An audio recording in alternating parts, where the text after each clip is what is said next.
পশ্চিমবঙ্গের বিভিন্ন junior high school, high মাদ্রাসা, senior মাদ্রাসা, primary school ইত্যাদি সরকার পোষিত বা স্পন্সর স্কুলে যারা টিচিং এবং নন টিচিং স্টাফ রয়েছেন তাদের একটি গুরুত্বপূর্ণ বিষয় হলো পেনশন এবং ফ্যামিলি পেনশন। আজ আমরা পেনশন এবং ফ্যামিলি পেনশন সম্পর্কে বিস্তারিত আলোচনা করব কিছু প্রশ্ন উত্তরের মাধ্যমে। তাহলে আমাদের ব্যাপারটা টোটাল ক্লিয়ার হয়ে যাবে। তাহলে আমরা প্রশ্ন উত্তরে চলে যাচ্ছি। প্রথম প্রশ্ন হলো আমাদের, when will a teacher non teaching employee be entitle to pension? কখন একজন টিচার পেনশন পাবেন বা কত বছর চাকরি করলে তিনি পেনশন পাবেন? এই অর্ডারে পরিষ্কার বলা আছে, এই অর্ডারে যে কোনো একজন টিচার বা নন টিচিং স্টাফ যদি 10 বছর কোয়ালিফাইং সার্ভিস করে থাকেন তাহলে তিনি পেনশন পাবেন। 10 বছর কোয়ালিফাইং সার্ভিসের যদি কম হয় ওনার, তাহলে উনি কোনো পেনশন পাবেন না। এবার কোয়ালিফাইং সার্ভিস জিনিসটা কি আমরা একটু সেটা দেখে নিই। কোয়ালিফাইং সার্ভিস নির্ণয়, আমরা কিভাবে কোয়ালিফাইং সার্ভিস নির্ণয় করব? তো কোনো একজন এমপ্লয়ি বা স্টাফ যদি 6 মাস চাকরি করে থাকেন তাহলে উনার 1 ইউনিট ধরা হয়। তাহলে 1 বছর যদি চাকরি করে থাকেন 2 ইউনিটস ধরা হয়। তাহলে 1 বছরের জন্য কত হচ্ছে? 2 ইউনিটস। তাহলে 10 বছর কেউ যদি চাকরি করে থাকেন তাহলে 10 বছর কোয়ালিফাইং সার্ভিস হয়ে যাবে ওনার। তাহলে 10 বছর 1 মাস কেউ যদি চাকরি করে থাকেন তাও ওনার কোয়ালিফাইং সার্ভিস হবে 10 বছর। কেউ 10 বছর 2 মাস চাকরি করে থাকলে তবুও ওনার কোয়ালিফাইং সার্ভিস হবে আপনার 10 বছর। কেউ যদি 10 বছর 3 মাস চাকরি করে থাকেন তাহলে ওনার কোয়ালিফাইং সার্ভিস হয়ে যাবে 10 বছর 6 মাস। অর্থাৎ কেউ 10 বছর যদি 3 মাস চাকরি করেন তাহলে ওনার চাকরি ধরা হবে 10 বছর 6 মাস কোয়ালিফাইং সার্ভিস। আমরা একটু আগে দেখলাম যে 6 মাস চাকরি করলে 1 ইউনিট, 1 বছর চাকরি করলে হচ্ছে 2 ইউনিট। তাহলে 10 বছর চাকরির জন্য ওনার হয়ে যাবে 20 ইউনিট। আর এখানে 3 মাস চাকরি মানে হচ্ছে 6 মাস কোয়ালিফাইং সার্ভিস। তাহলে 6 মাস কোয়ালিফাইং সার্ভিসের জন্য আরও 1 ইউনিট পাবো। তাহলে এখানে 10 আর 1 যোগ হয়ে যাবে, তাহলে হয়ে যাবে 21 ইউনিট। তাহলে আমরা দেখলাম কোনো একজন ব্যক্তি যদি 10 বছর 3 মাস চাকরি করে থাকেন তাহলে ওনার সার্ভিস কত ইউনিট হবে? 21 ইউনিট, এবং ওনার কোয়ালিফাইং সার্ভিস হবে 10 বছর 6 মাস। কোনো একজন এমপ্লয়ি যদি 10 বছর 4 মাস চাকরি করে থাকেন তবুও ওনার কোয়ালিফাইং সার্ভিস হবে 10 বছর 6 মাস। যদি 10 বছর 5 মাস কিংবা 6 মাস কিংবা 7 মাস কিংবা 8 মাস চাকরি করে থাকেন তাহলে ওনার কোয়ালিফাইং সার্ভিস হয়ে যাবে 10 বছর 6 মাস। এবং যদি আমরা ইউনিটে হিসাব করি তাহলে হয়ে যাবে 21 ইউনিটস। কেন? 6 মাসে আমরা 1 ইউনিট ধরেছি। একইভাবে উনি যদি 10 বছর 9 মাস কিংবা 10 মাস কিংবা 11 মাস কিংবা 12 মাস চাকরি করে থাকেন তাহলে ওনার কোয়ালিফাইং সার্ভিস ধরা হবে 11 বছর। আর 11 বছর মানে 22 ইউনিটস। তাহলে আমরা কোয়ালিফাইং সার্ভিস সম্পর্কে বিস্তারিত জানলাম। তারপরেও যদি আরও আপনি ডিটেলসে জানতে চান তাহলে আমার যে ওয়েবসাইট, সেই ওয়েবসাইটে আপনি প্রবেশ করে সম্পূর্ণ কোয়ালিফাইং সার্ভিস এবং পেনশন ক্যালকুলেশন সম্পর্কে ডিটেলসে জানতে পারবেন। তো আমার ওয়েবসাইটটা অনেকে জানেন, আমার ওয়েবসাইটের নাম হলো helpheadmaster.wordpress.com। আমি একবার দেখাই দিচ্ছি আপনাদের, এই হচ্ছে আমার ওয়েবসাইট, কি helpheadmaster.wordpress.com। তাহলে আমাদের কোয়ালিফাইং সার্ভিস সম্পর্কে জানা হয়ে গেল। তাহলে একজন এমপ্লয়ি যদি 10 বছর কোয়ালিফাইং সার্ভিস করে থাকেন তাহলে তিনি এই মেমোর বলে পেনশন পাবেন। আমরা নেক্সট প্রশ্নে চলে যাচ্ছি। আমাদের নেক্সট প্রশ্ন হলো, how many classes may pension be divided? মানে পেনশন কত ধরনের হয়?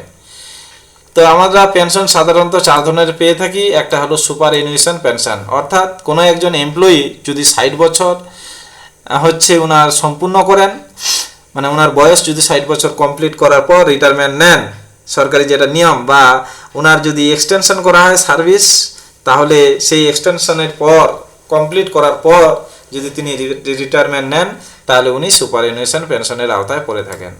তারপর হলো রিটায়ারিং পেনশন। কোনো একজন এমপ্লয়ি যদি 20 বছর কোয়ালিফাইং সার্ভিস করার পর ভলেন্টারি রিটায়ারমেন্ট নেন তাহলে উনি রিটায়ারিং পেনশন পাবেন।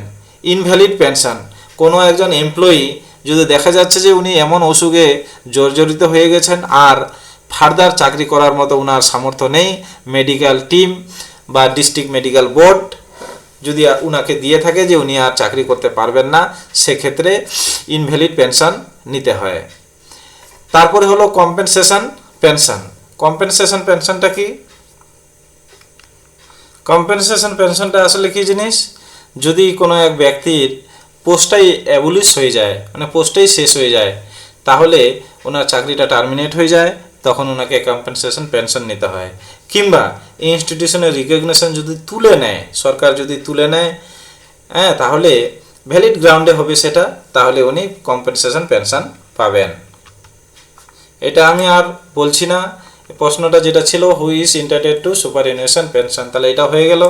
নেক্সট এই প্রশ্নটা হয়ে গেছে, who will sanction retiring pension, K retiring pension sanction করে, সেটাও আমাদের দেখা হয়ে গেছে যে 20 বছর যদি কোয়ালিফাইং সার্ভিস নিয়ে কেউ ভলেন্টারি রিটায়ারমেন্ট নেন সেক্ষেত্রে।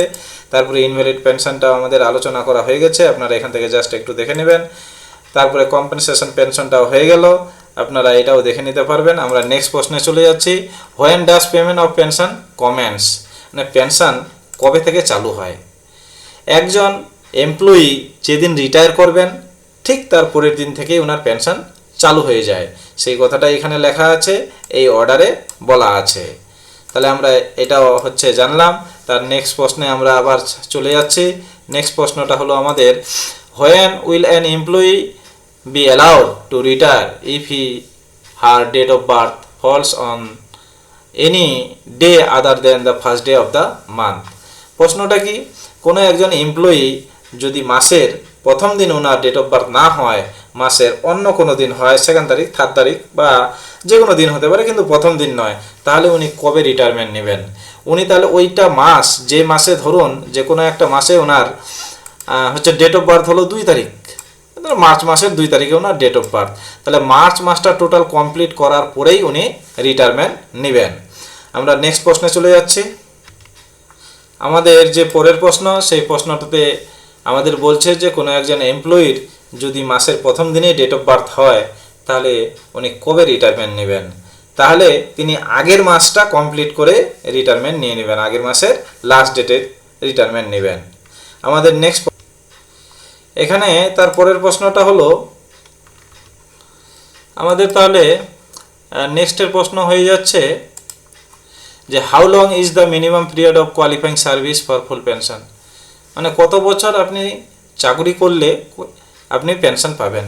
যদি আপনি 20 বছর কোয়ালিফাইং সার্ভিস করে থাকেন, রেন্ডার করে থাকেন, তাহলে আপনি ফুল পেনশন পাবেন। আমাদের পরের প্রশ্ন হলো, what is the procedure for calculation of pension, আমরা পেনশন কিভাবে ক্যালকুলেশন করব সেটা আমরা একটু দেখে নেই। এটা করতে গিয়ে আমরা যে জিনিসটা দেখব, একটা ফর্মুলার মাধ্যমে আপনি যে কোনো বছর, যত বছরেই চাকরি করেন না কেন, 10 বছরের কম বা 20 বছর বা 20 বছরের বেশি, সেক্ষেত্রে আমরা হিসাবটা একটা ফর্মুলার মাধ্যমে ফেললে যে কারো পেনশনের হিসাব বাইর করতে পারবো। তাহলে আমরা একটু সেটা দেখে নেই। তাহলে পেনশন ক্যালকুলেশন আমরা কিভাবে করব, আমরা লাস্ট বেসিক পেটা নিব। আর যেহেতু 20 বছর চাকরি করলেই ফুল পেনশন পাওয়া যায়, 20 বছরে আমরা একটু আগে দেখেছিলাম যে 1 বছর মানে 2 ইউনিট, তাহলে 20 বছর মানে 40 ইউনিট, অর্থাৎ লাস্ট বেসিক পে তার সঙ্গে আমরা কি করব, 40 ইউনিটটাকে সংযোগ করব। তাহলে 40 ইউনিট, তার মানেটা কি হলো, যে কেউ যদি 20 ইউনিট চাকরি করে তাহলে কি হবে, সেটাকে যদি আমরা ফর্মুলার মাধ্যমে ফেলতে চাই, তাহলে আমরা পেনশনের হিসাবটা এইভাবে করতে পারবো, লাস্ট বেসিক গুণ কোয়ালিফাইং সার্ভিস ইন ইউনিটস ভাগ 40। 40 দিয়ে কেন ভাগ করলাম আমরা, একজন ব্যক্তি 40 ইউনিট সর্বোচ্চ পেনশন পাবেন 40 ইউনিটের জন্য, তার জন্য আমরা 40 দিয়ে, এখানে যত ইউনিট হবে সেটাকে আমরা 40 দিয়ে ভাগ করে নিলাম ঐকিক নিয়মের মাধ্যমে। আর রেট অফ পেনশন, এখানে রেট অফ পেনশন বলতে যদি ফুল পেনশন হোক আর যাই হোক না কেন, আমাদের যে পেনশনটা সেটা যদি 50% হয়, সাধারণত একজন এমপ্লয়ি হচ্ছে 50%ই পেনশন পেয়ে থাকেন যদি উনি মিনিমাম 20 বছর চাকরি করে থাকেন, তার বেশি চাকরি করলেও ওই 50%ই পেনশন পাবেন। তাহলে এই রেট অফ পেনশনের জায়গায় আমরা বলতে পারবো 50%। তাহলে আমাদের ব্যাপারটা কেমন আসলো, লাস্ট বেসিক হবে গুণ কোয়ালিফাইং সার্ভিস ইন ইউনিটস ভাগ 40 গুণ 50%। তাহলে সেটাকে যদি আমরা একটু এই পার্সেন্টেজটাকে তুলে নিলে তাহলে কি হবে, পার্সেন্টেজের বদলে আমরা 100 পাবো। তাহলে এটা যদি আমরা একটু কাটাকুটি করে নিই তাহলে 1/2 হলো। তাহলে এটাকে যদি আমরা আরেকটু পরিষ্কার করি তাহলে কি পাচ্ছি, লাস্ট বেসিক পাবো, কোয়ালিফাইং সার্ভিস ইন ইউনিটস পাবো, আর 40 আর এই দুইটা গুণ হয়ে গিয়ে এটা ভাগ হয়ে গেল 80। তাহলে আমরা লাস্ট পর্যন্ত কি পেলাম? পেনশনের ফর্মুলাটা লাস্ট বেসিক গুণ ইউনিট অফ সার্ভিস ভাগ 80। এই হলো আমাদের পেনশনের ফর্মুলা। আমরা একটা তাহলে হিসাব করে দেখি, তাহলে আরও ক্লিয়ার হয়ে যাবে। আমরা সাধারণত বলে থাকি যে কোনো একজন ব্যক্তি যদি 20 বছর চাকরি সম্পূর্ণ করেন তাহলে ফুল পেনশন পান, অর্থাৎ ফুল পেনশন বলতে বেসিকের 50%। তাহলে বেসিকের 50% মানেটা আমরা একটু পরিষ্কারভাবে বুঝে নিই, আমাদের ফর্মুলার মাধ্যমে সেটা আসছে কিনা। আমি সাপোজ ধরে নিচ্ছি যে ব্যক্তিটা রিটায়ার করলেন, উনার লাস্ট যে মাসে রিটায়ার করলেন ওই মাসের বেসিক হলো 80,000 টাকা। তাহলে আমাদের ফর্মুলা অনুযায়ী লাস্ট বেসিক বসিয়ে দিলাম 80,000। তারপরে ইউনিট অফ সার্ভিস, তিনি তো 20 বছর চাকরি সম্পূর্ণ করেছেন, তাহলে 20 বছরের জন্য আমাদের কত হবে? 40 ইউনিট হবে। তিনি যদি 30 বছরও চাকরি করেন তবুও 40 ইউনিটেই আমাদের ধরতে হবে, ওর বেশি ধরা যাবে না। সর্বোচ্চ 40 ইউনিট, 40 ইউনিটের কম হতে পারে কিন্তু সর্বোচ্চ 40 ইউনিট। তাহলে আমি সেটা 40 বসিয়ে দিলাম। আর আমাদের ফর্মুলা কী ছিল? 80 দিয়ে ভাগ করতে হবে। তাহলে আমি 80 দিয়ে ভাগ করছি। তাহলে ভাগ করে পরিষ্কার করলে এই 0 0 কেটে দিলাম, এই 8-এর সঙ্গে 8 কেটে এখানে 1 করলাম, তাহলে এখানে হয়ে গেল কত? এই 4টা এখানে চলে আসবে, তাহলে 4, আর এখানে 0 পেয়ে যাচ্ছি আমরা 4টা। তাহলে হিসাব করে আমরা কত পাচ্ছি? 40,000। তাহলে আমরা এমনি যে মুখে মুখে বলে থাকি যে কোনো একজন ব্যক্তি 20 বছর যদি চাকরি সম্পূর্ণ করেন তাহলে বেসিকের অর্ধেক পেনশন হিসাবে তিনি পাবেন, অর্থাৎ পেনশন বেসিকটা হয়ে যাবে ওনার অর্ধেক। তাহলে 80,000-এর অর্ধেক কত হয়? 40,000। আমরা 40,000-এই পেলাম। এতে আমাদের কি সুবিধা হবে এই ফর্মুলার মাধ্যমে করলে?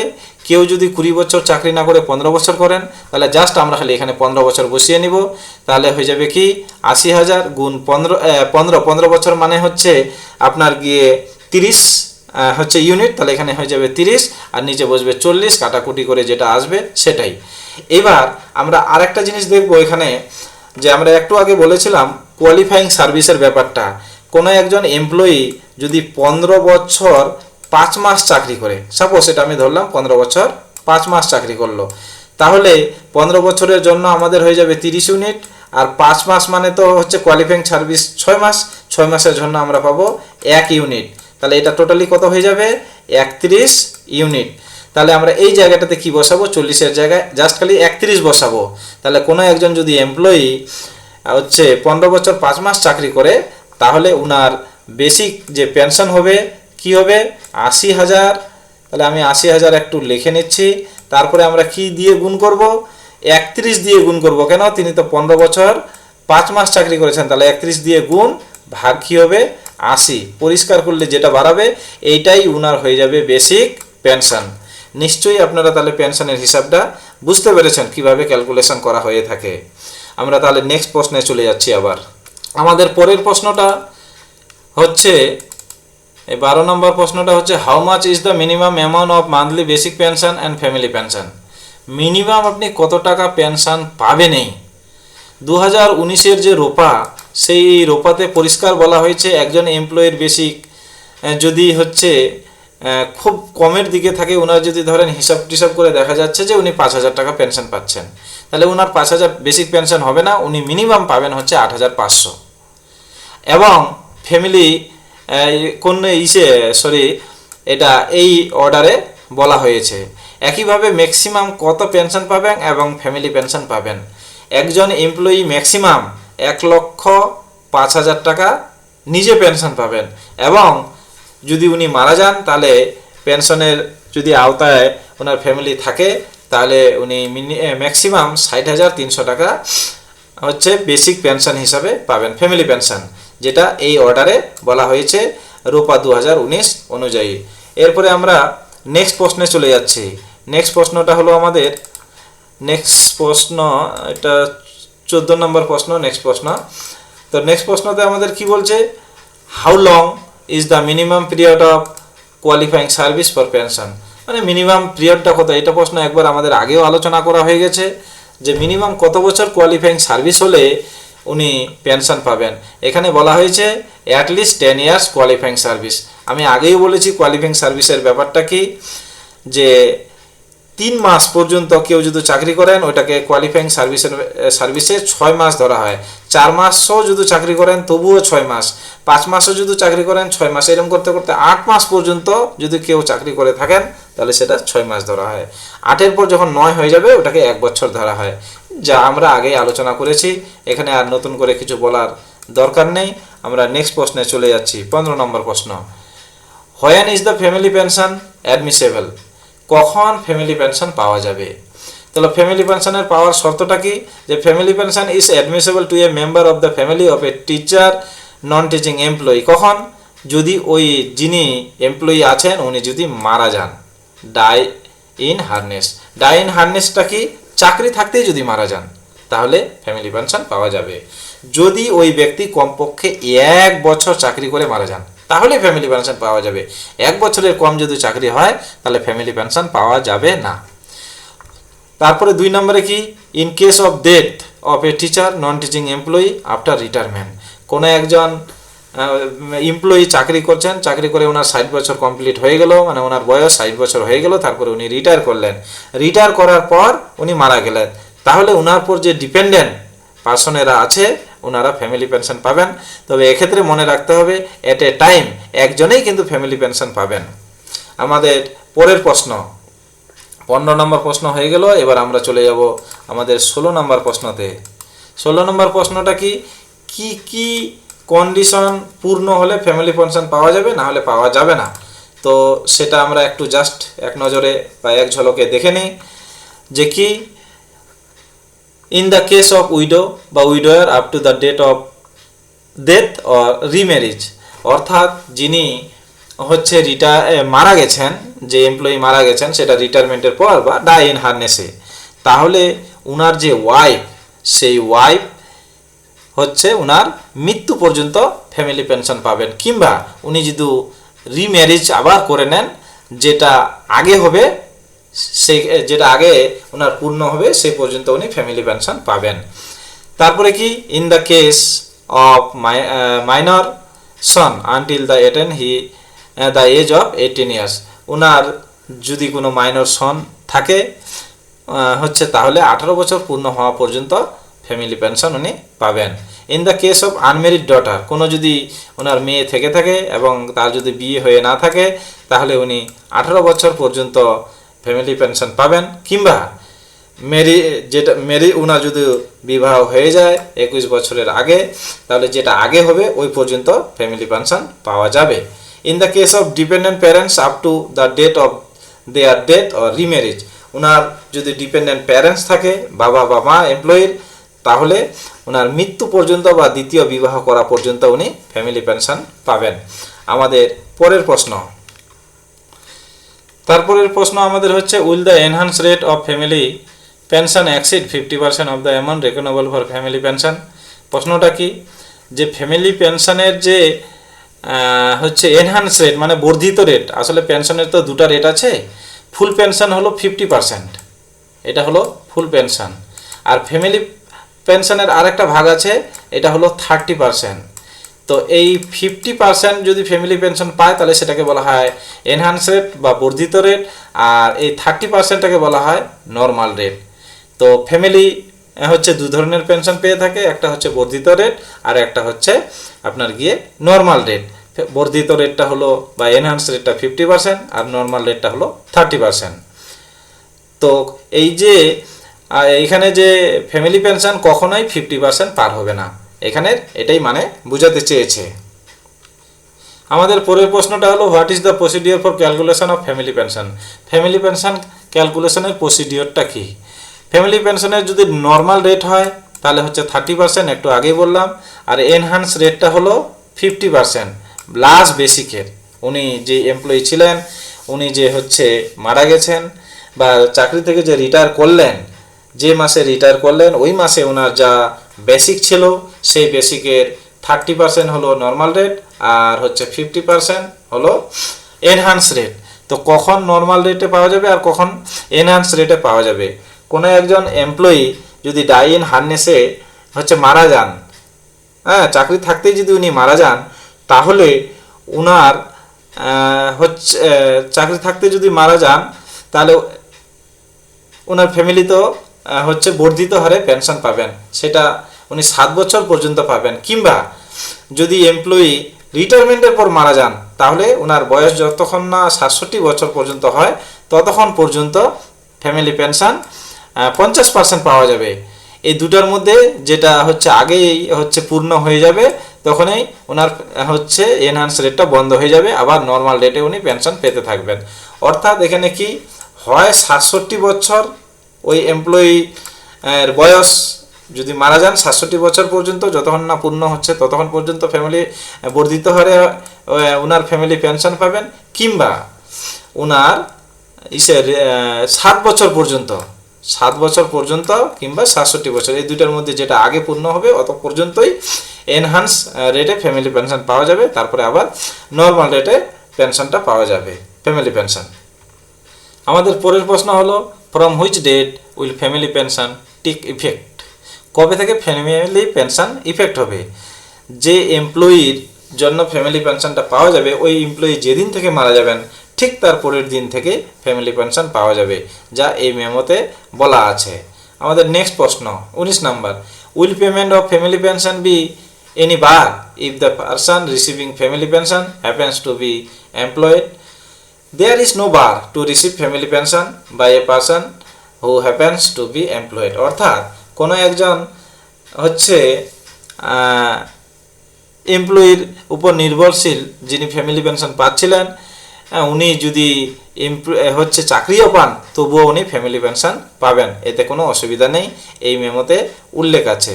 নেক্সট প্রশ্ন, shall family pension be payable to more than one member of the deceased employee family? না, অ্যাট এ টাইম একজনেই ফ্যামিলি পেনশন পাবে, একজনের বেশি পাবে না, যা এই মেমোতে বলা আছে। তাহলে আমরা মোটামুটি সব কিছুই জানতে পারলাম। ফ্যামিলি পেনশন বা পেনশন কিভাবে ক্যালকুলেশন করব সেই সম্পর্কে আমরা জানলাম। আমাদের যে নর্মাল পেনশন যিনি রিটায়ার করেছেন উনার উনার পেনশনের হিসাবও আমরা জানলাম একটা ফর্মুলার মাধ্যমে, যে হচ্ছে যে কোনো এমপ্লয়ির আমরা ফ্যামিলি পেনশন বাইর করতে পারবো যদি উনি চাকরি মিনিমাম 10 বছর করে থাকেন কোয়ালিফাইং সার্ভিস, কিংবা 20 বছর হলে ফুল পেনশন পাওয়া যাবে। আর 20 বছরে যদি কম হয় এবং 10 বছর বা তার বেশি যদি সার্ভিস হয় তাহলে আনুপাতিক হিসাবে হচ্ছে ফ্যামিলি পেনশন পাওয়া যাবে, যার ফর্মুলা আমি আপনাদেরকে শেয়ার করেছি। যদি কিছু বুঝতে অসুবিধা হয় অবশ্যই জানাবেন। আজকে এ পর্যন্তই, ধন্যবাদ।